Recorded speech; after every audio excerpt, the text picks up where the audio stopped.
शेतकऱ्यांना मदत दिली नाही तर आगामी निवडणुका होऊन देणार नाही असा इशारा मराठा आंदोलक मनोज जरांगे पाटील यांनी सरकारला दिलाय। राज्यभरातील शेतकरी संघटनेचे नेते आणि संघटनांना अंतरवाली सराटीमध्ये बोलवणार अशी माहिती जरांगेंनी दिली आहे। शेतकऱ्यांच्या प्रश्नावर बैठक घेऊन मोठं आंदोलन उभं करणार असंही जरांगे म्हणाले।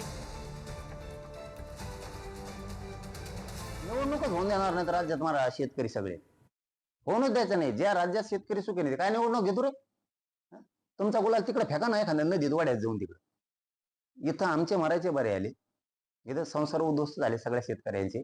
मतदान मागायला आम्हाला जाणार आणि आम्ही बी मतदान करणार। मायाला आपण तरी किती पागल आहेत मग। एका शेतकऱ्याने कोणा सभेला जायचं नाही, उद्यापासून सगळं बंद।